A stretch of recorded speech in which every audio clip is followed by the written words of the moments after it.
పరిస్థితులు ఎక్కువగా ఉన్నాయి. 90% అవకాశం ఉంది మంత్రివర్గంలోకి తీసుకునేటువంటి అవకాశం. అందులో భాగంగానే పీజేఆర్ కూతురు విజయారెడ్డి కూడా ఆమె పోటీలో ఉంటున్నారు. ఈసారి తన సోదరుడు విష్ణువర్ధన్ రెడ్డి పోటీలో ఉండట్లేదు కాబట్టి నాకు ఫ్యామిలీ నుంచి పెద్దగా ప్రెజర్ ఏమి ఉండకపోవచ్చు, పోటీ ఉండకపోవచ్చు, నాకు అవకాశం ఇవ్వండి, పీజేఆర్ పేరు కలిసి వస్తుంది అనేటువంటి ఆమె ప్రతిపాదనను అధిష్టానం ముందు పెడతా ఉన్నారు. దాంతో పాటు మరొక మాజీ మంత్రి కుమారుడు విక్రమ్ గౌడ్ కూడా జూబ్లీస్ లోనే నివాసం ఉంటారు. ఆయన నాకు అవకాశం ఇవ్వండి, నేను కష్టంగా గెలుస్తాను అనేటువంటి ప్రతిపాదన కాంగ్రెస్ పార్టీ నాయకుల ముందు చేసినట్టుగా, దాంతో పాటు కాంగ్రెస్ పార్టీ నాయకులు కూడా ఆయనను సంప్రదిస్తున్నట్టుగా తెలుస్తా ఉంది. ముఖేష్ గౌడ్ పేరుతో పాటు గౌడ సామాజిక వర్గానికి సంబంధించిన నాయకులంతా కూడా పిసిసి చీఫ్ మహేష్ కుమార్ గౌడ్, తర్వాత మధుయాష్కి గౌడ్, పొన్నం ప్రభాకర్ గౌడ్, ఇలా నాయకులంతా కూడా ఆయనకు మద్దతు తెలుస్తున్నట్టుగా తెలుస్తా ఉంది. విక్రమ్ గౌడ్ ఇంకొక 10 నుంచి 20 years వరకు పార్టీకి ఉపయోగపడేటువంటి విధంగా ఆయన ఉపయోగించుకోవచ్చు అనేటువంటి చర్చ ఒకవైపు నడుస్తా ఉంది. మరొకరు సిఎన్ రెడ్డి, జూబ్లీస్ రహమత్ నగర్ సంబంధించినటువంటి corporator, still right now sitting corporator. ఆయన క్షేత్రస్థాయిలో పరిచయాలు, అక్కడే క్షేత్రస్థాయిలో అందుబాటులో ఉండడము, అక్కడే వాళ్ళందరితో రెగ్యులర్ గా వాళ్ళకి ప్రజల్లోనే ఉండడం అనేటువంటిది కలిసి వస్తుంది. కార్పొరేటర్ గా ఉండడం, ఆ రహమత్ నగర్ ఏరియా అంతా కూడా ముక్కుమ్మడిగా రహమత్ నగర్, జూబ్లీస్, బోరబండ ఏరియాలో ప్రభావం ఉంది కాబట్టి అంత కలిసి వస్తుంది అనేటువంటి ఒక అభిప్రాయాన్ని వ్యక్తం చేయడంతో, ముఖ్యంగా రేవంత్ రెడ్డి కోటరీగా సిఎన్ రెడ్డికి పేరుండడంతో చర్చ కొనసాగుతా ఉంది మొత్తానికి. సో మొత్తం లిస్టు పెద్దది, కాంగ్రెస్ పార్టీలో సాధారణంగా లిస్టు పెద్దగానే ఉంటది.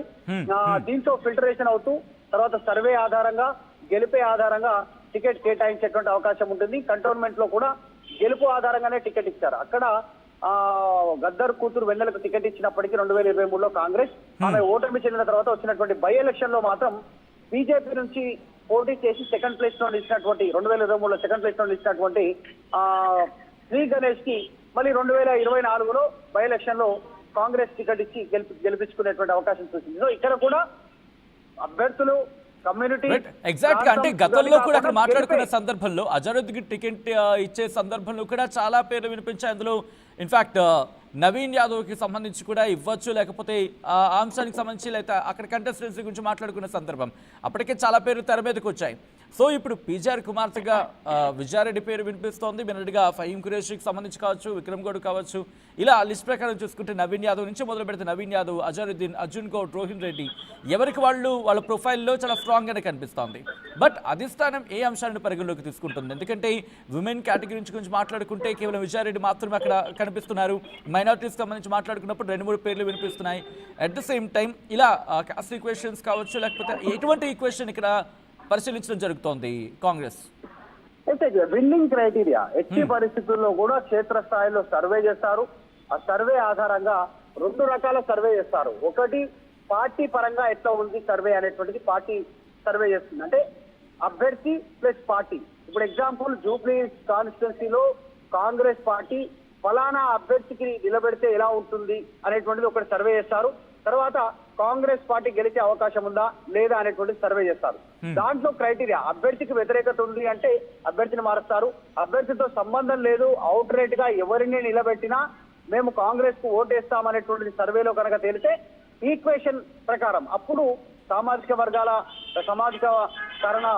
వర్గాలను దృష్టిలో పెట్టుకొని నిర్ణయం తీసుకుంటారు. తర్వాత అక్కడ మైనారిటీ ఓట్లను దృష్టిలో పెట్టుకుంటారు. So voting percentage last time ఎంత జరిగింది, అంతకుముందుకు ఎంత జరిగింది, ఇదంతా క్రైటీరియా జనరల్ గా జరిగేటువంటి ప్రాసెస్. ఇదంతా ప్రతిసారి జరిగే ప్రాసెసే. సో ఈసారి ఎక్కువ ఫోకస్ ఎక్కువ ఉంటుంది, ఎందుకంటే ఉప ఎన్నిక రాష్ట్రం అంతా చూస్తుంది, ఎవరు గెలుస్తారో చర్చ జరుగుతుంది. సో అధికారంలో ఉండి కాంగ్రెస్ ఓటమి చెందితే ఓడిపోయేటువంటి పరిస్థితి ఉంటే డ్యామేజ్ అయ్యే పరిస్థితి ఉంది. కాబట్టి దీనిపైన కాంగ్రెస్ ఎక్కువ ఫోకస్ పెట్టింది. ఆల్రెడీ ఎట్టి పరిస్థితుల్లో కంటోన్మెంట్ లో ఎట్లయితే గెలిచామో జూబ్లీస్ లో కూడా గెలవాలి అనేటువంటి ఒక ఆలోచన చేస్తా ఉంది కాంగ్రెస్ పార్టీ. కాబట్టి దీనిపైన ఫోకస్ ఎక్కువ ఉండే అవకాశం ఉంది. అందుకే గెలుపే క్రైటీరియా, ఎవరు ఎట్టి పరిస్థితుల్లో గెలవాలనేటువంటి దాన్ని అదే క్రైటీరియా కిందనే టికెట్ కేటాయించేటువంటి అవకాశం ఉంది. అందులో భాగంగానే నవీన్ యాదవ్, అజారుద్దీన్, అర్జున్ గౌడ్, రోహిన్ రెడ్డి, కుష్మ కుమార్, ఫిరోజ్ ఖాన్, ఫహీం ఖురేషీ, విజయారెడ్డి, విక్రమ్ గౌడ్, సిఎన్ రెడ్డి వీళ్ళ పేర్లు పరిశీలనలోకి తీసుకుంటుంది పిసిసి. వీరందరి ప్రొఫైల్ ఇప్పటికే పరిశీలిస్తా ఉంది, ఆలోచన చేస్తా ఉంది. ఇందులో ఎవరైతే బాగుంటుంది, విన్నింగ్ క్యాండిడేట్ ఎవరైతే బాగుంటుంది అనేటువంటిది ఆలోచన చేస్తా ఉంది. కొన్ని సందర్భాల్లో చూస్తూ ఉంటాం మిగిలిన పార్టీలు తమ ప్రత్యర్థి పార్టీలు టికెట్ని అనౌన్స్ చేసిన తర్వాత లేకపోతే అక్కడ అభ్యర్థిని అనౌన్స్ చేసిన తర్వాత అప్పుడు దానికి తదనుగుణంగా అభ్యర్థిని ఖరారు చేసే అవకాశం కనిపిస్తుంటుంది. అటువంటి వ్యూహాలు ఏమైనా ఉందా కాంగ్రెస్? అంటే ఆల్రెడీ కంటోన్మెంట్ లో కాంగ్రెస్ పార్టీ విజయం సాధించింది ఆల్రెడీ.